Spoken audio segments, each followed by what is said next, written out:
Good morning, E.T. Yeah, hello. May I speak with Denisa Torres, please? Yeah, this is William Blassie. You called me a few days ago on the 13th about a Circular 31 hearing. I was just a little unclear about the benefits of outright resigning, because you said if I resign, there would be no record. Does that mean there would be no record of being fired or no record of the corporal punishment determination? Well, one of the benefits, of course, when you enter into an agreement, you look for some sort of benefit, one way or the other. Right. In the Circular 31 process, and that's what I was trying to explain to you, is basically a formality, and I think I've heard of like one person winning a case within the past 5 years.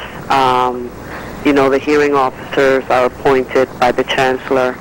The burden that we have, the attorneys, to prove the cases is very, very low.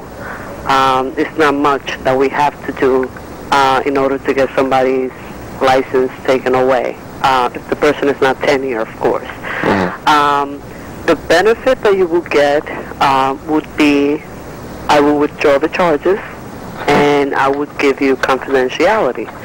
So if you choose to get a job at another Board of Education, not New York City, and they ask for a letter of recommendation from the New York City Board of Education, we'll give them a neutral letter of recommendation, something saying, Mr. Blassie worked at the New York City Board of Education as a substitute teacher for such and such number of years, and on whatever the date is, he resigned. It'll make no mention of the charges against you. It'll make no mention of the underlying facts which led to the termination.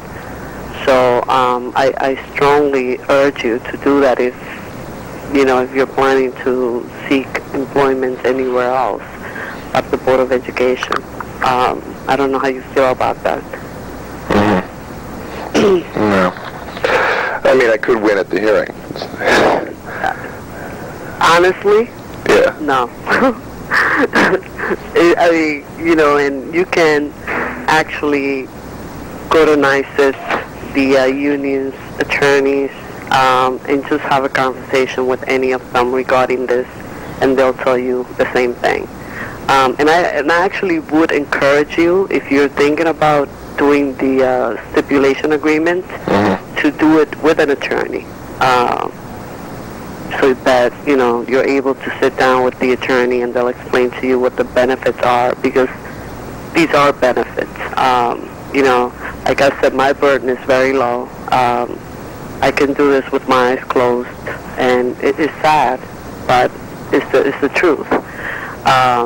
So for me to go ahead and have a trial is not a big deal, but it's going to be a waste of time for me, for you, for the hearing officer, for everyone, because ultimately I know what the decision is going to be.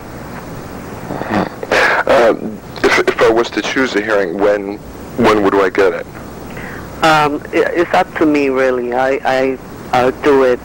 I schedule it whenever I want. Why don't you come to my office sometime next week, and I can show you like where we do the standard stipulation agreement that we do in these type of cases, and we'll talk more about the benefits. And if you choose not to do the stipulation agreement, then you'll be here. We can call together and schedule the hearing. I usually do it before I charge the case. Right, to have a conference. What day is good next week? Okay, let me see. Let me look at my calendar.